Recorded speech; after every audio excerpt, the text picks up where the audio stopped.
छाप तिलक सब छीन ले रे मुंह से नैना मिलाई के। क्या आप जानते हैं कि ये लाइन किसने लिखी है और किसके लिए लिखी है? अगर मैं कहूँ ये लाइन किसी मुस्लिम कवि ने भगवान श्री कृष्ण के लिए लिखी है तो क्या आप भरोसा करेंगे? तो भगवान कृष्ण ने हजरत निजामुद्दीन औलिया के सपने में आकर उनके शागिर्द से अपने कृष्ण रूप पर लिखने के लिए कहा। इसके बारे में डिटेल में जानेंगे आज की इस खास वीडियो में। इतिहास को देखने पर सभी को केवल हिंदू मुस्लिम विवाद ही याद आता है। सर, कैसे मुस्लिम राजाओं ने भारतीयों के मंदिरों और उनकी मान्यताओं को खत्म करने की कोशिश की। इस बात में जितनी सच्चाई है उतनी ही सच्चाई इसमें भी है कि भगवान श्री कृष्ण ने कई मुस्लिमों को भी अपनी पूजा करने पर मजबूर कर दिया। कहते हैं भगवान राम के साथ भक्ति भावना जोड़ती है, पर भगवान कृष्ण के साथ केवल प्रेम जोड़ता है। उनके इसी प्रेम के कारण आज केवल हिंदू ही नहीं, कई अन्य धर्म के लोग भी उनके दीवाने बन बैठे हैं। जिस समय लोग मुस्लिम साम्राज्य के कारण भक्ति नहीं कर पा रहे थे, उस वक्त अमीर खुसरो श्री कृष्ण की भक्ति में लीन होने लगे थे। इसकी शुरुआत तब हुई जब खुसरो के गुरु हजरत निजामुद्दीन औलिया ने अपने सपने में भगवान कृष्ण को देखा।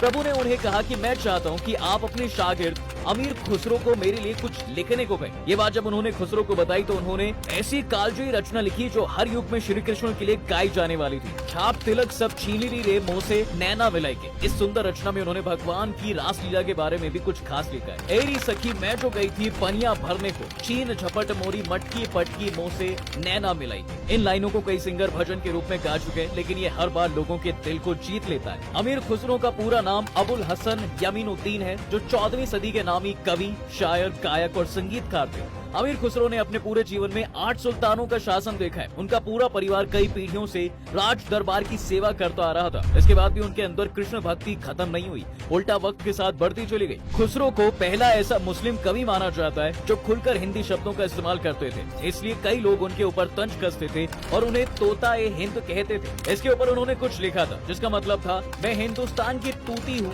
अगर तुम सच में मुझसे कुछ जानना चाहते हो तो हिंदी में पूछो, मैं तुम्हें खास बातें बता सकूंगा। हिंदी भाषा की रचना भी खुसरो ने ही की थी, जिसमें वो कविता लिखते थे।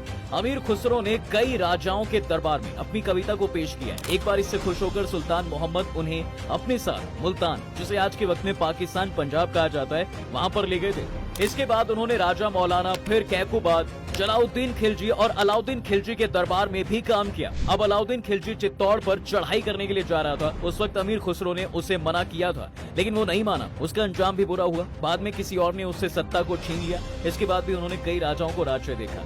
वैसे तो अमीर खुसरो की कविताओं के साथ उनके दोहे भी लोगों को खूब पसंद आते थे, जिसमें गोरी सोए सेज पर, मुख पर डाले केश, चल खुसरू घर अपने, रैन भई चहु देश, ये शामिल है। लेकिन छाप तिलक सब छीन ली रे मुंह से नैना मिलाई के, इस गजल का कोई तोड़ नहीं है। यही वजह है कि इस गजल का इस्तेमाल कई भजन और गानों में किया गया है। आपने इस लाइन को साल 1978 में आई मूवी मैं तुलसी तेरे आंगन के में भी सुना होगा। इसे आशा भोसले और लता मंगेशकर ने गाया था। भजन सम्राट अनूप जलोटा ने भी इस गजल को भजन के रूप में पेश किया था। केवल अमीर खुसरो ही नहीं, इतिहास के पन्नों में श्री कृष्ण के कई मुस्लिम भक्तों का नाम भी शामिल है। इसमें सबसे ऊपर रहीम का नाम आता है, जो मुस्लिम होते हुए भी भगवान कृष्ण के सबसे खास भक्तों में गिने जाते हैं। इन्होंने अपनी रचना से भगवान कृष्ण के सुंदर रूप का बखान भी किया है। जी ही रहीम मन आपनो किन्ही चारू चकोर, निसी वासर लाग्यो रहे कृष्ण चंद्र की ओर। प्रभु कृष्ण की भक्ति में वो इस कदर डूब गए थे कि उनको भगवान से ज्यादा कोई अच्छा नहीं लगता था। इसलिए उन्होंने लिखा, मोहन छवि नैनन बसी पर छवि कहाँ समाई,